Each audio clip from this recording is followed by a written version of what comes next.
سورہ یاسین قرآن کا دل ہے بول کر جو روایتیں آتی ہیں وہ صحیح درجے کی نہیں ہے کوئی بھی یاد رکھے، تو لہٰذا یہ فضیلت تو سورت کی نہیں ہے۔ رہا موتا کے وقت اس کو پڑھنا یا قبر پر پڑھنا یا دفناتے وقت پڑھنا یا اس کے بعد قبر پر جب بھی گئے پڑھنا، اس کی کیا حقیقت ہے؟ تو یاد رکھیے ایک روایت اس طرح سے ابو داؤد کی ملتی ہے جو حسن درجے تک پہنچتی ہے، جس میں یہ الفاظ ہے کہ اپنے موتا کے لیے سورہ یاسین پڑھو۔ تو یہاں علماء اس کی شرح کرتے ہیں اور یہ بیان کرتے ہیں کہ جب کوئی آدمی مر رہا ہو تو اس کے نزدیک سورہ یاسین پڑھنا، نہ کہ مرنے کے بعد۔ لیکن موتا کیوں کہا؟ موتا اس لیے کہا کہ اس کی جان اب نکل رہی ہے، مطلب اب وہ سکرات کی حالت میں، ٹھیک ہے، اب وہ مرنے ہی والا ہے۔ تو جو مرنے والا ہے وہ موتا ہی ہے، اب بچتا نہیں۔ کوئی آدمی سکرات میں چلے جائے یا فرشتوں کو دیکھ لے تو اب بچتا نہیں، لیکن تلقین کے لیے کہ وہ اللہ کو یاد کرے، ذکر کرے، تلقین کے لیے تاکہ وہ قرآن کو پڑھے، سورہ یاسین پڑھنا چاہیے تاکہ وہ کرے، تو یہ معنی میں ہے۔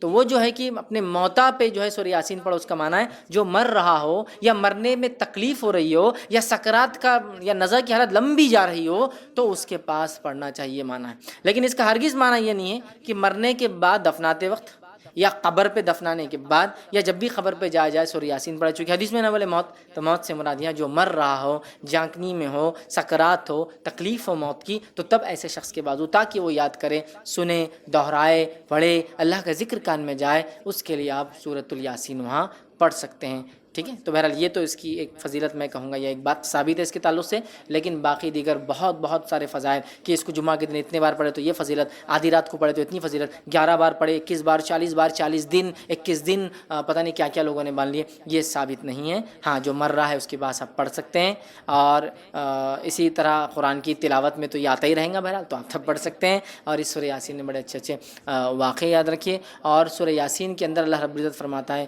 کہ اس سورت کے ذریعے اپنے اطراف کے لوگوں کو جو زندہ ہے محمد صلی اللہ علیہ وسلم ڈراؤ، کہ سورت کے ذریعے، سورہ یاسین کے ذریعے اپنے اطراف زندہ لوگوں کو ڈراؤ۔ لیکن کتنی عجیب بات ہے نا، اسی سورت کو لے کے لوگ اکثر اپنے مردوں کو ڈراتے ہیں۔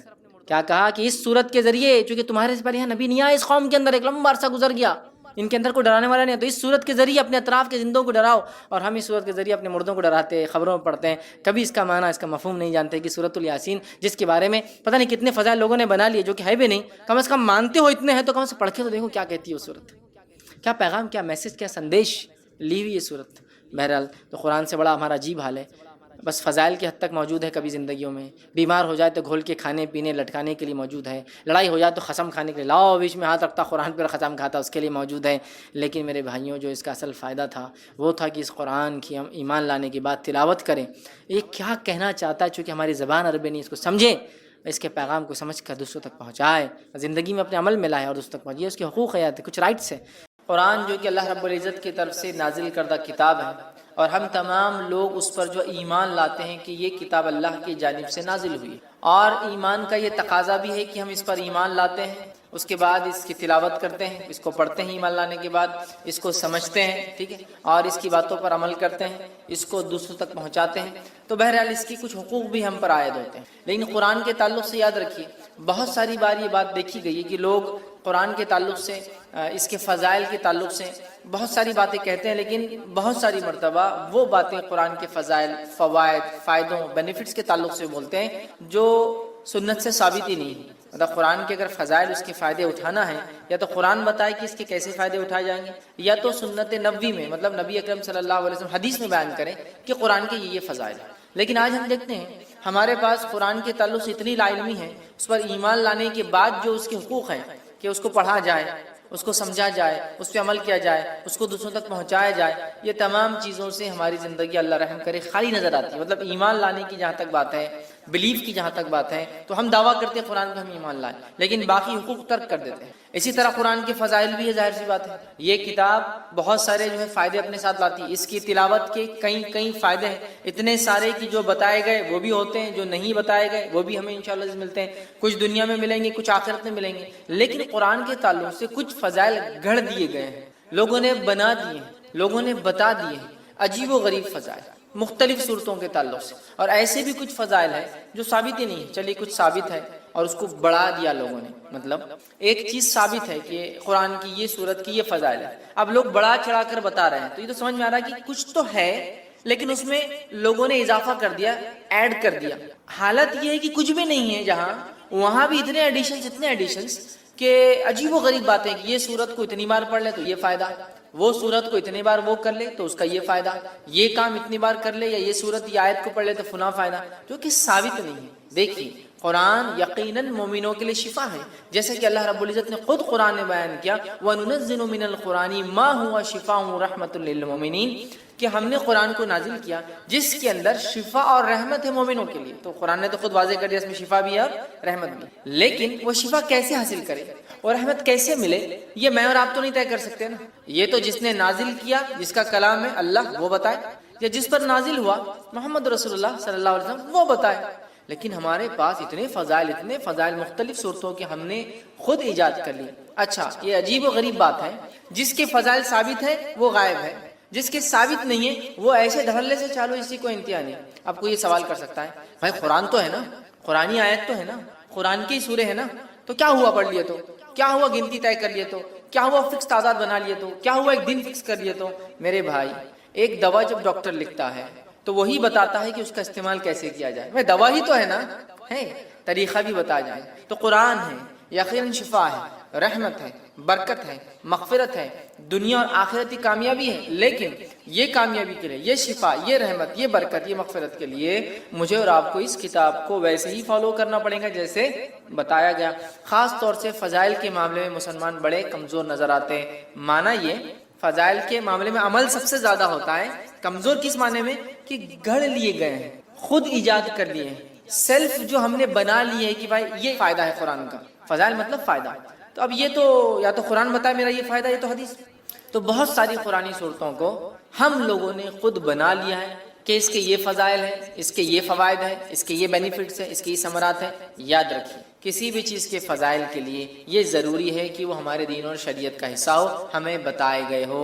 قرآن بھی اگر ہے اور اگر کسی مخصوص تعداد میں آپ وہ صورتوں کو پڑھتے ہیں تو یہ بھی ضروری ہے کہ وہ ہمیں بتایا گیا ہو کہ ان صورتوں کو ایسی مخصوص تعداد میں پڑھنا چاہیے۔ تو آج میں انشاءاللہ عزیز قرآن کی چند صورتوں، بعض صورتوں کو میں نے اس لیے کہا کہ ہر صورت کے فضائل بیان کرنا ممکن بھی نہیں، میں کم بیش وہ فضائل بیان کروں گا جو حدیث میں واضح آتے ہیں، کلیئر کہا گیا، صورتوں کے نام لے کر کہے گئے، جیسا کہ سارے قرآن کے فضائل ہیں، مطلب قرآن مجید کے پڑھنے کے فضائل، تو وہ تو کچھ بھی بڑھیا فضائل ہے۔ لیکن جہاں ہم بولتے ہیں مخصوص صورتوں کے تعلق سے، تو آج میں آپ کے سامنے قرآن مجید کے بعض صورتوں کے انشاءاللہ فضائل رکھوں گا، اور انشاءاللہ العزیز اللہ تعالیٰ نے موقع دیا تو میں قرآن مجید کی بعض صورتوں کے نہیں، بعض آیتوں کے اور بعض الفاظ کے فائدے بھی اور فضائل بھی انشاءاللہ کبھی آئندہ وقت رکھوں۔ تو آج صورتوں کے، چیپٹرز کے، سوروں کے فضائل دیکھیں گے، پھر کبھی موقع رہا تو اس کی خاص آیتوں کے اور خاص الفاظ کے جو حدیث میں آتے ہیں وہ فضائل بھی کبھی ہم دیکھیں، ٹھیک ہے؟ تو بعض صورتوں کے، کیونکہ ہر کسی کی فضیلت آتی بھی نہیں۔ اچھا کچھ فضائل آتے ہیں لیکن وہ ضعیف ہے، موضوع ہے، مطلب ایسی حدیثیں ہیں جو نبی اکرم صلی اللہ علیہ وسلم سے ثابت نہیں، یا تو ان میں کوئی کمزوری ہے، ویکنس ہے، یا تو موضوع ہے، من گھڑت ہے، لوگوں نے خود بنا کے ڈال دیے کہ اللہ کے رسول صلی اللہ علیہ وسلم نے یہ فرمایا۔ تو ظاہر سی بات ہے ہم ضعیف اور موضوع روایتوں کو یہاں نہیں لے سکتے، تو لہٰذا میں وہ باتیں آپ کے سامنے رکھوں گا جو صحیح اور حسن درجے کی روایتوں سے ثابت ہیں، تاکہ ہمیں قرآن مجید کی بعض صورتوں کی فضائل اگر پتہ چلے تو ہم ان صورتوں کو پڑھ کر تلاوت کر کے انشاءاللہ ان سے بینیفٹس اٹھا سکتے ہیں۔ میں بہت سرسری طور سے کچھ صورتیں ایسی جن کی بہت لمبے لمبے فضائل، جیسے کہ سورۃ الفاتحہ بہت لمبے لمبے، سورۃ الملک، اسی طرح سورہ اخلاص، سورہ فلق، سورہ ناس، بہت طویل ان کے بینیفٹس آتے ہیں، فضائل آتے ہیں، لیکن یقیناً اتنا وقت نہیں ہے کہ میں تمام کے لوں۔ یقیناً صورتوں کی تفسیر میں نے سورہ فاتحہ کی تفسیر رکھی تو اس کے سارے فضائل ماشاءاللہ اس میں رکھے۔ آج میں مختصر چنندہ اہم فضائل کو، اگر ایک صورت ہے جیسے سورۃ الکہف کئی فضائل آتے ہیں تو ظاہر سے تو پورے نہیں رکھوں گا، ان میں سے کچھ، تاکہ ہم زیادہ سے زیادہ صورتوں کے آج فضائل دیکھنے کی کوشش کریں کہ ان صورتوں کے کیا فضائل آتے ہیں، خود قرآن نے کیا بیان کیے، اور کچھ فضائل جو احادیث میں آتے ہیں انشاءاللہ وہ میں آپ کے سامنے رکھنے کی کوشش کروں گا۔ آئیے سب سے پہلے ہم دیکھتے ہیں سورۃ الفاتحہ، ترتیب میں جائیں گے انشاءاللہ، لیکن ترتیب میں جب ایک حدیث میں کئی صورتوں کے فضائل اگر آئیں گے تو میں پھر اس کو وہیں رکھ دوں گا، وہ صورت کو ہم بعد میں نہیں دیکھیں گے، ٹھیک؟ ورنہ کوشش کریں گے کہ ہم سیکوینشلی جائے سورۃ الفاتحہ سے۔ تو سب سے پہلے سورت قرآن کی سورۃ الفاتحہ ہے، اور سورہ فاتحہ کی یاد رکھیے بہت بہت بہت فضیلت ہے، اتنی فضیلت ہے کہ جس کی کوئی انتہا نہیں۔ اس سورت کے نام ہی ہمیں بتا دیں گے کہ اس کی فضیلت کتنی ہے، ٹھیک ہے؟ اس سورت کے ناموں سے ایک نام ہے ام القرآن، قرآن کی ماں، ایک نام ہے سبا مسانی، 7 بار بار پڑھی جانے والی آیت ہے۔ ایک نام ہے قرآن عظیم، مطلب خود سورہ فاتحہ کو بڑا قرآن کہا گیا ہے، اس کا ایک نام ہے سورہ الحمد۔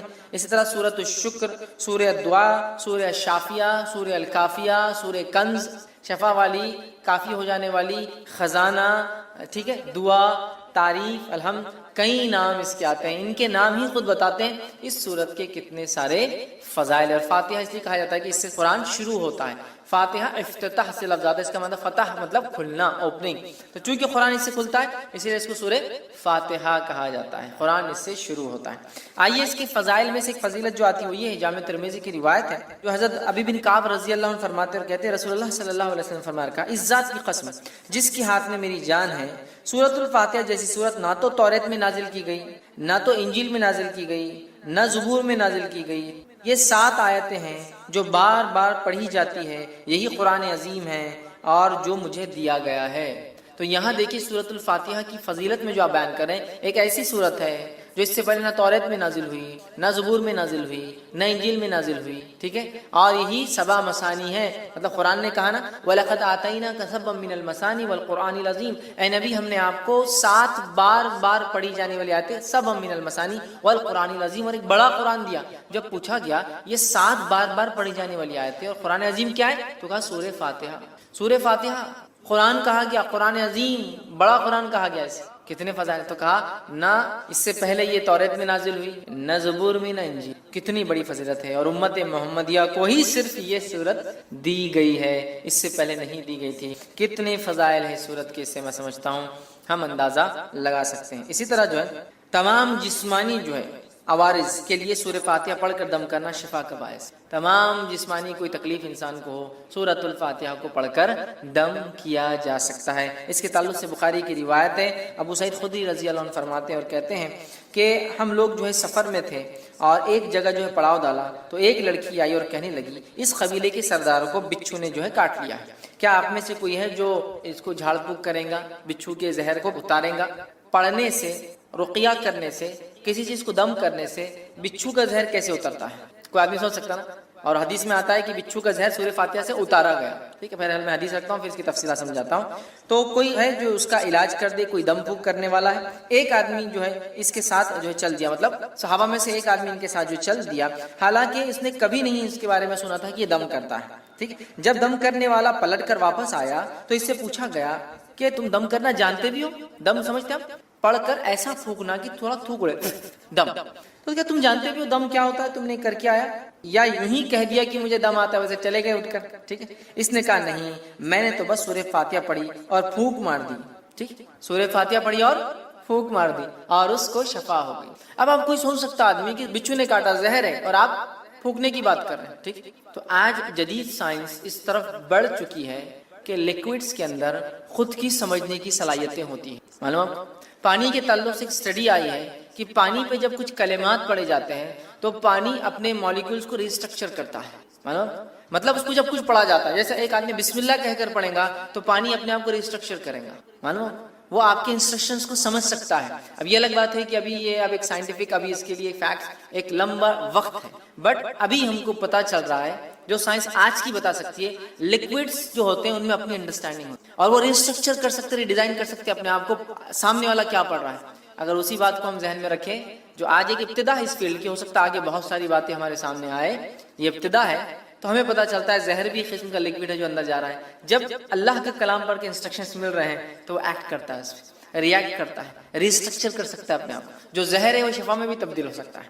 واللہ اعلم، یہ تو ابھی ابتدا ہے، آگے آگے دیکھیے جو ہے سائنس دنیا کیا کیا ثابت کرتی ہے جو اسلام نے پہلے ہی بتا دیا ہے نا۔ آج بہت ساری تھراپی جس میں صرف پھونکا جاتا ہے اور سہلایا جاتا ہے، دیکھا آپ نے، مساج خالی پھونکتے ہیں اور ایسا ایسا نہیں ہوتا ہے، ملتے ہیں، صرف مساج نہیں، صرف یوں ملیں گے، سر پہ ہاتھ پھیریں گے، باڈی پہ ہاتھ پھیریں گے اور بولتے ہیں اس سے علاج ہو۔ مطلب جرمنی میں ایک سائنٹسٹ ہے، وہ پاگلوں کا یا لوگوں کا علاج کرتا ہے جن کو مرگی وغیرہ کی بیماری، ایپیلیپسی وغیرہ ہوتی ہے، اور وہ ان کو، حالانکہ نان مسلم ہے، کرسچن ہے، تجوید کے ساتھ قرآن پڑھاتا ہے اور اس کی تجزیے کے مطابق، اس کے ایکسپیریمنٹس کے مطابق وہ کہتا ہے اللہ لفظ کو جو تجوید کے ساتھ پراپرلی برابر ادا کیا جائے ایسا آدمی پاگل نہیں ہوتا ہے، وہ مسلمان نہیں ہے، لیکن اس کی تھراپی کہتی ہے کہ یہ لفظ کو صحیح بولنے سے مینٹلی آدمی اچھا رہتا ہے، سبحان اللہ، ٹھیک ہے۔ تو بہرحال تو زہر کا اتارا ہے، اس لیے میں نے کہا کہ جسمانی بیماریوں کا اس کے اندر علاج ہے۔ اسی طرح سورۃ الفاتحہ کی فضیلت یہ ہے، جادو، جن، مرگی یا کسی پر سایہ یا کسی چیز کا اثر ہو، بیماری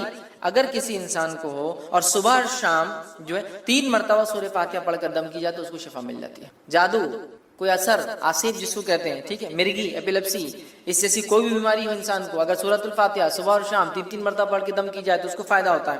جس کے تعلق سے ابو داؤد کی روایت ہے، ایک لمبا واقعہ ہے، خارجہ بن سلت رضی اللہ عنہ کا جو اس کے راوی، وہ کہتے ہیں کہ ان کے چچا نے روایت کیا کہ وہ ایک سفر میں تھے اور وہ ایک جگہ سے گزرے جہاں ایک آدمی کو لایا گیا جو زنجیروں میں جکڑا ہوا تھا، مطلب اس کو باندھا ہوا تھا رسیوں وغیرہ میں۔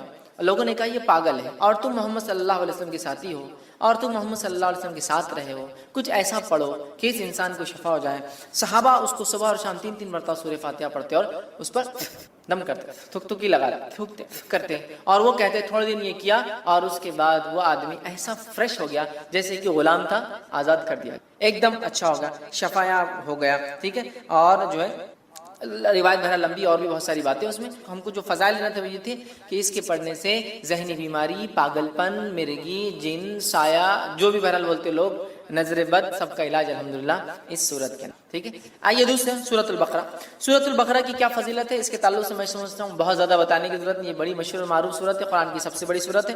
حدیث کے اندر اس کی فضیلت میں جو آتا ہے، جامع ترمذی کی روایت ہے، نبی اکرم صلی اللہ علیہ وسلم فرمایا کہ جس گھر میں سورۃ البقرہ تلاوت ہوتی ہے اس گھر میں شیطان داخل نہیں ہوتا ہے۔ میں یقیناً حدیث کے کمپلیٹ ورڈنگز نہیں رکھوں گا کیونکہ ہمیں کافی صورتوں کی فضیلت دیکھنا ہے، بس سرسری طور سے بیان کرتا جاؤں گا، کوئی دیکھنا چاہے تو تفصیلات دیکھ سکتا ہے۔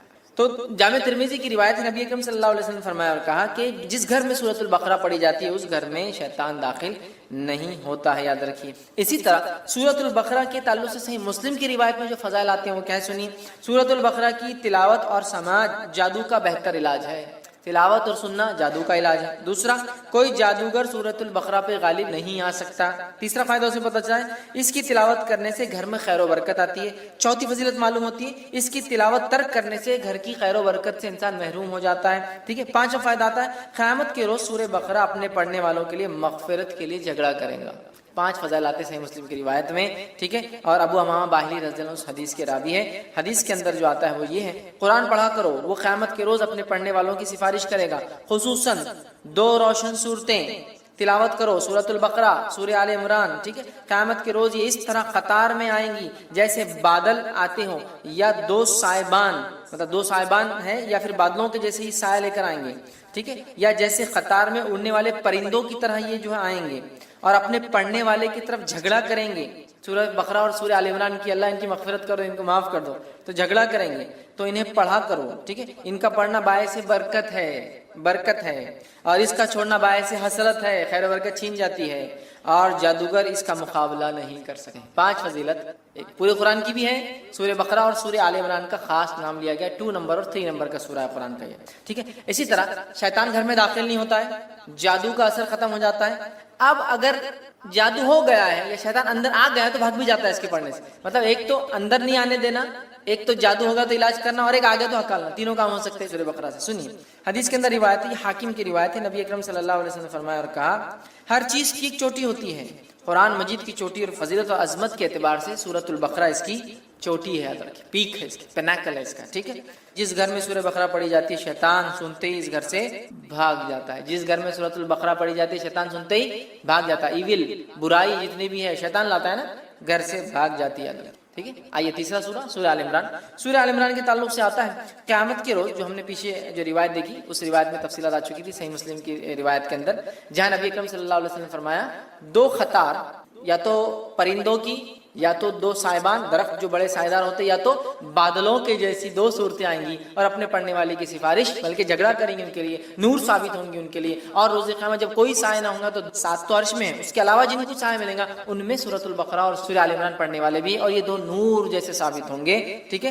تو سورہ آل عمران بھی اس میں شامل تھا، یہ نور جیسی ثابت ہوں، سایہ درخت جیسی ثابت ہوں، یہ اس کے بڑے فضائل یاد رکھیں سورۃ آل عمران کے، اور یہ لڑیں گی، یاد رکھیں لڑیں گی۔ آئیے حدیث کے الفاظ سن لیجیے، نبی اکرم صلی اللہ علیہ وسلم کو، یہ مسلم کی روایت ہے، کو فرماتے ہوئے سنا ہے کہ قیامت کے روز قرآن مجید لایا جائے گا اور جو لوگ قرآن پر عمل کرتے تھے وہ بھی لائے جائیں گے۔ سورہ بقرہ اور سورہ آل عمران آگے ہوں گے۔ اس کے بعد نبی اکرم صلی اللہ علیہ وسلم نے ان دونوں صورتوں کی 3 مثالیں دی جنہیں میں آج تک نہیں بھولا، راوی کہتے ہیں اور فرماتے ہیں وہ دونوں صورتیں بادل کے دو ٹکڑوں کی طرح ہوں گی، مطلب سایہ دیں گی. دو کالے رنگ کی جو ہے چھتریاں ہوں گی جن میں روشنی چمک رہی گی، بادل جیسی ہوں گی. دو چھتریاں ہوں گی ان میں روشنی بھی چمک رہی ہوں گی، ٹھیک ہے. اور دو قطاریں پرندوں کی ہوں گی اور وہ اپنے صاحب کی طرف جو ہے جھگڑیں گی. دو قطاریں پرندوں کی طرح ہوں گی اور وہ اس کو پڑھنے والوں کے لیے جھگڑا کریں گے. اللہ، تو یہ دو صورتیں بڑی اہم ہیں، سورہ بقرہ اور سورہ آل عمران. سورہ فاتحہ کی فضیلت ماشاءاللہ ہم دیکھ چکے ہیں. چوتھی جو ہم دیکھیں گے صورت وہ ہے سورہ ہود. اب بیچ بیچ میں بہت ساری صورتیں ہم چھوڑ چکے ہیں، ان کے بہت ساروں کے فضائل ثابت نہیں ہوتے ہیں، ٹھیک ہے، اس لیے ہم چھوڑتے چلیں گے. اس لیے بعض میں نے کہا جو بہت اہم ہے، اور بہت ساروں کے تعلق سے میں نے جیسا کہا کہ بہت ساری ضعیف روایتیں آتی ہیں تو میں وہ نہیں رکھوں گا آپ کے ساتھ، ٹھیک ہے. سورہ ہود کو ہم دیکھتے ہیں. سورہ ہود کی یاد رکھی بڑی فضیلت ہے. اور سورہ ہود، لیکن افسوس یہ بات جانتے ہوئے بھی کہ یہ نماز فرض ہے اور اس کی فرضیت کا انکار نہیں ہے، اور اس کو چھوڑنے والے کا حال یہ ہے کہ اسے کفار یا اسے کافر کہا گیا. اس کے بعد بھی ہم دیکھتے ہیں کہ لوگ بکثرت اس عمل کو چھوڑتے ہیں، اور مرد اور خواتین دونوں اس میں ملوث ہیں کہ نماز کا جب معاملہ آیا تو ہم کوتاہی دیکھتے ہیں. لوگوں کو ہم نے دیکھا کہ گھنٹہ اور دو گھنٹے بیٹھتے ہیں اور باتیں کرتے ہیں دین کی، بڑی دین کی باتیں چلتی ہیں اور بڑی بحث و مباحثے چلتی ہیں، اور اس کے بعد جو اذان ہوتی ہے تو کچھ لوگ کہتے ہیں آپ لوگ نماز پڑھ کے آ جائیں، ہم یہیں بیٹھتے ہیں، اور پھر وہ وہیں تشریف رکھتے ہیں، اور کچھ لوگ نماز پڑھ کے آتے ہیں، پھر مل گئے اور پھر وہی باتیں چل رہی ہے، دین کی بحث چل رہی ہے اور دین کی سمجھ چل رہی ہے اور دین کی بات چیت چل رہی ہے. سوال یہ ہے کہ وہ شخص جو نماز نہ پڑھے، اس تعلق سے ہم لوگوں کا اس معاملے میں علماء کا اتفاق ہے کہ وہ شخص کافر ہے. جو شخص نماز نہ پڑھے وہ کافر ہے، اس کے کافر ہونے میں شک نہ رہا. اس کے باوجود ہم دیکھتے ہیں کہ لوگ کثرت سے اس عمل کو چھوڑتے ہیں، کہ نماز جیسے عمل کو چھوڑ دیا جاتا ہے جو کہ اسلام کی فرضیت میں یہ دوسرا فریضہ ہے. آج انشاءاللہ اسی نماز کی اہمیت کے تعلق سے بات رکھوں گا. میں سمجھتا ہوں شاید اسی نماز کی ہم نے جو اہمیت کھو دی اس کا نتیجہ آج یہ ہوا کہ آج اس کو چھوڑنا ہمارے لیے آسان ہو گیا. جب کسی چیز کی اہمیت کو ہم چھوڑ دیتے ہیں یا بھول جاتے ہیں یا سمجھ نہیں پاتے تو یہ نقصان ہوتا ہے کہ انسان وہ عمل کو چھوڑنا آسان ہو جاتا ہے. آج نماز کا کیا معاملہ ہے کہ ذرا سی باتوں پر باتیں یا کام کر لی جاتی، نماز چھوڑ دی جاتی. مطلب ہر کام کا نقصان یہ ہوتا ہے وہ نماز کو بھگتنا پڑتا ہے. بازار میں کپڑے خریدی کم نہیں ہوں گے، نماز چھوٹیں گے. دعوت میں دعوت نہیں چھوٹیں گی، نماز چھوٹیں گی. تجارت میں تجارت نہیں چھوٹیں گی، نماز چھوٹیں گی. کام دھندے میں کام دھندہ نہیں چھوٹیں گا، نماز چھوٹیں گی. مطلب جب بھی کوئی چیز ترک کرنے کا معاملہ آیا دنیا میں اور نماز میں تو پہلے ہم نے نماز کو ترک کیا، بعد میں دنیا کے بارے میں سوچا. کچھ لوگ نماز نہیں پڑھتے اس لیے کہ انہیں خرید و فروخت مصروفیت میں مصروف ہے. کچھ لوگ نماز نہیں پڑھ رہے اس لیے کہ ان کا میک اپ خراب ہو جائے گا نماز کے، اس لیے وضو کرنا ہوگا. کچھ لوگ نماز اس لیے نہیں پڑھ رہے کہ اس لیے بہت زیادہ تیاروں کے بازاروں میں اور محفلوں میں گئے ہوئے، وضو کرنے سے جو ہے ان کی پوری جو زینت خراب ہو جائیں گی. وضو میں جائیں گے تو سب بال خراب اور یہ خراب. تو لوگ مطلب گویا ہر معاملہ آ کر جو چیز کو نقصان ہو رہا ہے، جس چیز پر ضرب پڑ رہی ہے وہ نماز ہے، اور باقی سارے معاملے تمام ہمارے چل رہے زندگی. تجارت ہے تو تجارت رہیں گی باقی، نماز چھوٹیں گی. دعوت ہے تو دعوت رہیں گی باقی، نماز چھوٹیں گی. بازار ہے تو بازار سے نہیں نکلیں گے ہم بلکہ نماز چھوڑ دیں گے. اور کئی بار لوگوں کو دیکھا گیا کہ مسلسل نماز نہیں پڑھتے ہیں، حتیٰ کہ بات بالکل ہمارے سامنے ہے کہ لوگ کچھ ایسے بھی ہم میں جو عید سے عید نماز پڑھتے ہیں. اور افسوس یہ بھی ہے کہ کچھ لوگ عید پر بھی نہیں پڑھتے ہیں. جو نماز رمضان میں ہوتی ہے نا، یہ مت سمجھے کہ رمضان میں سارے مسلمان نماز پڑھتے ہیں. رمضان جیسے مہینے میں بھی بمشکل اس کے ابتدائی ایک ہفتہ اور اس کے آخری ایک ہفتہ بمشکل 40 سے 50% مسلمان نماز پڑھتے ہیں. اس کا ابتدائی ایک ہفتہ اور بعد کا اس لیے کہا میں نے کہ بیچ میں جو آتا ہفتے کے بعد جو روزے آتے ہیں پھر نماز گل رہتی ہے. یا 10 دن بس لے لی زیادہ سے زیادہ. جب میری تراویح ختم ہوئی ایک قرآن میں نے کہیں تو بھی کیسے تو بھی سن لیا، بس اب اس کے بعد نماز غائب ہے. وہ مشکل ایک ہفتہ اور ایک ہفتہ آخر جب کہ اب ختم ہو رہے ہیں ذرا کوئی تنبیہ کرتا ہے اب تو پڑھ لو تو ٹھیک ہے پڑھ لیتا ہوں. اور عید کی نماز کا معاملہ اگر لیں گے تو 60 سے 70% مسلمان پڑھتے ہیں. اس کے بعد بھی 30% مسلمانوں کی اس کی پرواہ نہ ہے. تو کیا ایسا شخص جو نماز کو چھوڑے، تارک کی نماز ہو، صلاۃ یا نماز کو چھوڑنے والا ہو، کیا وہ مسلمان ہے ہمارے نزدیک؟ لیکن ہم دیکھتے نہ کوئی انہیں کہتا ہے نہ خود کوئی عمل کرتا ہے. ایک شخص مسلمانوں کی محفل میں بیٹھا ہے اور خود اٹھ کر نماز کو جاتا ہے، نہ بازو والے کو کہتا ہے نہ بازو والا اس کی فکر کرتا ہے کہ وہ نماز کو جا رہا ہے میں نہیں جا رہا ہوں. آپ وہ جتنی دیر الگ رہے کیا وہ مومن رہا جو نماز کو نہ آئے اذان سننے کے بعد بھی بنا کوئی شرعی عذر کے؟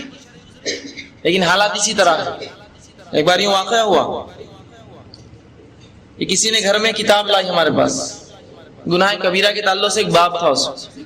جب گناہ کبیرہ کا باب آیا تو چھوٹے ذہن تھے ہمارے، وہ جلدی سے کھولا کہ اس میں ایسے کچھ گناہ ہوں گے جو ہم کبھی نہیں دیکھتے ہوں گے لوگوں کرتے ہوئے، جلدی سے اس کو پڑھیں گے کیا کیا ہے وہ گناہ کبیرہ، تاکہ اس میں ایسے گناہ ہوں گے جو ہم نے کبھی سنے بھی نہ ہوں گے۔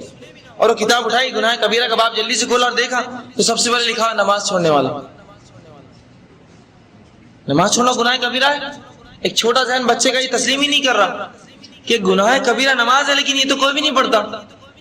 ہمارے اطراف ہم نے کس کو بھی نہیں پایا اس کو پڑھتے ہوئے، اور یہ تو سب سے پہلا گناہ ہے۔ دوسرا روزہ چھوڑنا اور زکوٰۃ چھوڑنا اور حج کو چھوڑنا۔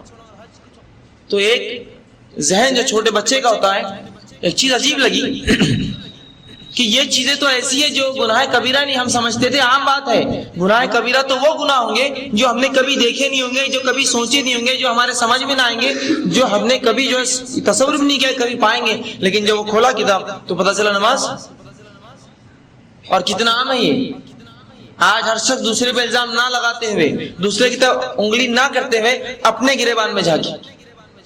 کوئی بھی دوسرے کو وہ نہیں پڑھتا اور یہ نہیں پڑھتا، پڑوسی نہیں پڑھتا اور بھائی نہیں پڑھتا، چھوڑ دیجیے سب کو، صرف میں کیا کر رہا ہوں، میری نماز کا کیا حال ہے، ہم کو وہ سوچنا ہے۔ آج میں نے کتنی نمازیں پڑھی، میں کتنی نمازیں پڑھتا ہوں، کہیں میری تجارت تو مجھے نمازوں سے نہیں روک لیتی ہے، کہیں میرا بازار جانا مجھے نماز سے دور تو نہیں کر دیتا ہے، کہیں میری خرید و فروخت نماز سے دور تو نہیں کرتی مجھے۔ یاد رکھیے ایسی تجارتیں، ایسی خرید و فروخت اور ایسے معاملات، ایسے کام کبھی آپ کو کامیابی نہیں دیں گے جو نماز سے آپ کو روکتے ہیں۔ لیکن نماز چھوڑنا عام بات ہو گئی ہے، اتنی عام کہ میں سمجھتا ہوں اس سے عام کوئی چیز میں نے نہ دیکھی ہو، اتنا عام ہے نماز کو چھوڑنا۔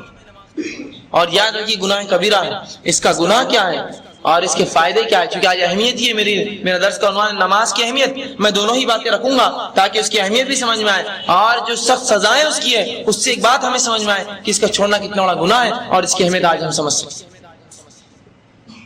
تو ہم دیکھتے ہیں کہ چھوٹی چھوٹی باتیں ہمیں جو ہے ایک فرض سے روک دیتی ہے، جو کہ ایسا فرض ہے جو کسی حال میں معاف نہیں۔ یاد رکھیے اسلام کی بنیادیں 5 چیزوں پر، رسول اللہ صلی اللہ علیہ وسلم بخاری کی روایت جو میں نے آپ کے سامنے تلاوت کی، اللہ کے رسول صلی اللہ علیہ وسلم فرماتے ہیں بنی الاسلام علی 5، اسلام کی بنیادیں، اسلام کے پائے، اسلام کے ستون، اسلام کے پلر 5 چیزوں پر ٹکے ہوئے اس کا پورا چل، 5 پلر ہے اس کو، اس کے 5 ستون ہیں۔ بنی الاسلام، اسلام کی بنیادیں 5 ہے۔